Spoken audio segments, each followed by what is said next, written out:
Oi, pessoal, vamos continuar aí a aula 10. Tá um pouquinho extensa porque são muitos detalhes. A gente falou sobre os sujeitos, compostos, oracionais e também a voz passiva sintética. E vamos continuar aqui, paramos aqui, ó. Então, de acordo com a aula passada, nós vimos aí quando vamos só entender agora quando que o se vai ser índice de indeterminação do sujeito. Quando o verbo, ele não é mais verbo transitivo direto, tá? Esse é um caso. Então, quais são os casos? Quando o verbo for transitivo indireto, quando também for de ligação. Aí, nesses casos, então, quando ele for VTI, verbo intransitivo e quando for de ligação, verbo de ligação. Então, de novo, quando for VTI, VI, que é verbo intransitivo, ou verbo de ligação, nestes três casos, a partícula se, ela passa a ser denominada índice de indeterminação do sujeito. O único caso que a partícula se vai ser chamada de partícula apassivadora é quando o verbo for VTD, e passado para voz passiva sintética, o sujeito da oração, ele não tem que estar preposicionado. Porque se ele tiver optativamente preposicionado, então o se também vai ser índice de indeterminação do sujeito, tá? Vamos para alguns exemplos aqui. Exemplos. Precisa-se de empregados. Quem precisa, precisa de alguma coisa. Então, precisa é um verbo que é VTI. Se é VTI e você percebe que de empregados é o objeto indireto de empregados, logo, o se é um índice de indeterminação do sujeito, tá? E o sujeito nessa frase aí é indeterminado, não tem sujeito, diferentemente quando é partícula apassivadora, que o sujeito é o que era o objeto direto na voz ativa, aqui a gente tem que de empregados é o objeto indireto do VTI, tá? É assim que funciona. Porque a gente não tem voz passiva, a gente não tem voz passiva quando você tem VTI. A gente só tem voz passiva quando é VTD ou VTDI, por causa do objeto direto. Não tem objeto direto, não tem sujeito na voz passiva. Aí, aliás, aí fica como? O se, ele fica índice de indeterminação do sujeito. É assim que fica, tá? Morre-se de tédio nos Alpes. Morre. Quem morre, morre. Então é verbo intransitivo, ele não precisa nem de um complemento, não precisa de nada. Quem morre, morre. Bom, se é verbo intransitivo, ele está sendo acompanhado pelo pronome se. Nesta situação, o se vai ser índice de indeterminação do sujeito, porque a gente não tem um sujeito nessa frase, ele é indeterminado. De tédio é adjunto adverbial de causa, que é a causa pela qual se morreu. Nos Alpes é o adjunto adverbial de lugar, ok? Porque, né, para fazer sentido aí essa ideia de verbo intransitivo. Outro exemplo, no Rio de Janeiro, é-se feliz. Bom, quem é. Ele não precisa de complemento, logo é um verbo de ligação, tá? Se é verbo de ligação, esse se aí, esse pronome, ele é índice de indeterminação do sujeito, porque não tem um sujeito determinado. E essa frase não tem um sujeito determinado, tá? Então, o feliz é predicativo do sujeito. E no Rio de Janeiro, adjunto adverbial de lugar. Por que aí é predicativo do sujeito? Porque a gente não sabe quem é o sujeito, mas a gente sabe que quem que é feliz no Rio de Janeiro. Então, qualquer pessoa, não sabemos quem, que é do Rio de Janeiro é feliz. Que no Rio de Janeiro a pessoa é feliz, ok? Atenção. Quando na voz passiva sintética houver sujeito oracional, o verbo obrigatoriamente permanecerá na terceira pessoa do singular. Exemplo: subtende-se que vocês estão aprovados. Ou seja, a gente pode substituir que vocês estão aprovados por isto, isso. né? Por exemplo, subtende-se isso. Então, se você substitui todo esse sujeito oracional por isso, é sujeito oracional, tá bom? Bom, então, subtende-se é verbo transitivo direto, porque subtende-se algo. Não é subtende-se a algo, então é verbo transitivo direto. Se é verbo transitivo direto, esse se aí é pronome apassivador, é uma partícula apassivadora.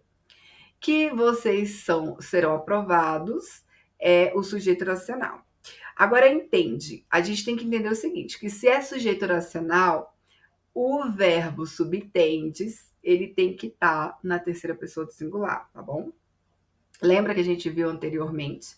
Então, toda vez que você tem um sujeito oracional, identifique um sujeito oracional, o verbo tem que concordar com esse sujeito oracional. Só que o sujeito oracional, ele tem que estar, o verbo para concordar com ele tem que estar sempre na terceira pessoa do singular.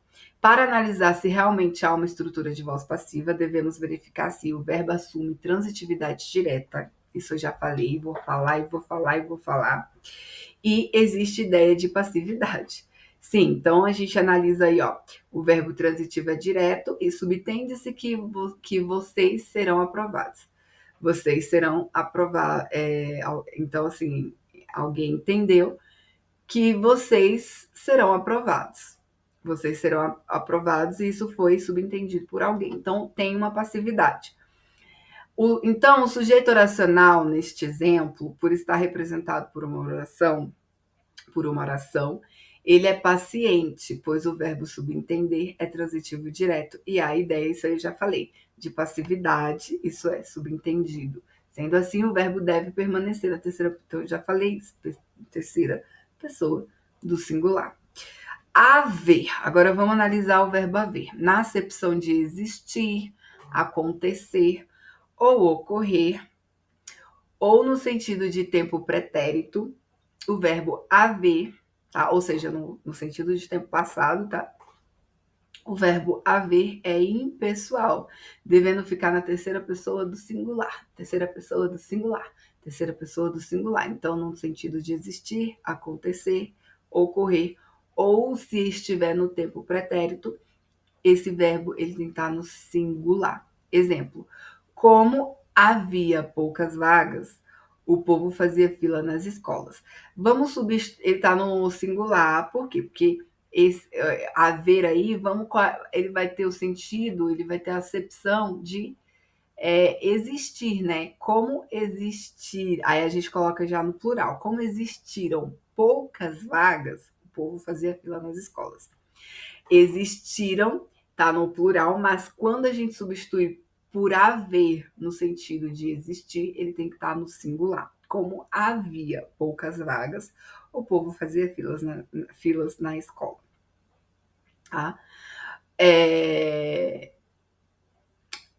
Então, quando o verbo for o principal de uma locução verbal, será impessoal e transmitirá sua impessoalidade ao verbo auxiliar, que permanecerá na terceira pessoa, também do singular. Exemplo: não deixará de haver experimentos bem-sucedidos. Tá? Então, a gente tem aí a locução verbal deixará de haver, certo? E aí essa impessoalidade do verbo auxiliar, deixará, né? Fazendo com que permaneça na terceira pessoa do singular também. Então, outra atenção aí, o verbo existir, acontecer e ocorrer são pessoais, portanto, devem concordar com o sujeito. Eles são pessoais. O haver, no sentido de existir, acontecer e ocorrer, que ele não é pessoal. Ele vai ser o quê? Ele vai ser impessoal, ele vai estar sempre no singular. Sempre no singular. Exemplos: como existiam poucas vagas, o povo fazia fila na escola. Isso eu já falei também, já dei até esse exemplo, ok? Então, agora vamos para os verbos impessoais. Fazer. Sempre que indicar tempo, pretérito ou meteorológico, o verbo fazer será impessoal, devendo ficar na terceira pessoa do singular. Exemplos: faz mais de 10 dias que publicou o edital, tá? Então, ele é bem parecido aí com o verbo haver, tá? Mas na situação de que ele, quando ele indicar tempo pretérito, né, passado ou meteorológico. Então, neste exemplo aí, faz mais de 10 dias, ele é tempo pretérito, fica no singular. No sul, fazia dias constantemente frios. Então, a gente tem nesse contexto aí que fazia remete a questões meteorológicas, né? Frio. Então, também fica no singular. O verbo ser, sempre que indicar horas, datas, distâncias, ele vai concordar em regra, concordará em regra com o número de dias, de horas ou com a medida. Então vai depender muito, pode estar no plural ou no singular. Exemplos. Hoje são 24 de outubro. Por que, que a gente usa são? Porque ele está concordando com o número de dias. Hoje são 24 dias do mês de outubro, né? São 24 de 30 dias do mês de outubro. Então, hoje são 24 de outubro. 24 dias de outubro. Hoje é dia de 24 de outubro. Neste segundo caso, por que, que ele está no singular? Porque ele vai concordar com dia. O verbo concorda com a palavra dia. Pode também. De sua casa à escola são 60 metros de distância. Então, são aí está concordando com a quantidade, 60 metros, na questão de distância. Então, o verbo ele concorda com a medida. Nas expressões é pouco, é muito, o verbo ser torna-se invariável, tá? Fica como? Exemplos. R$ 200 é pouco. Então, ele tem que estar no singular para concordar com pouco. 3 pessoas é muito. Também tem que estar no singular para concordar com muito. Indicando fenômenos da natureza no sentido denotativo, o verbo fica também no singular. Exemplo, trovejava noites a fio, mas não chovia, tá? Então, nesse caso também, o verbo fica no singular porque indica fenômeno da natureza e também tem um sentido literal mesmo, né? Ok? Aí, se empregados no sentido conotativo, esses verbos serão pessoais, isto é, deverão concordar com o sujeito. Exemplo, os professores trovejavam sermões sobre os alunos.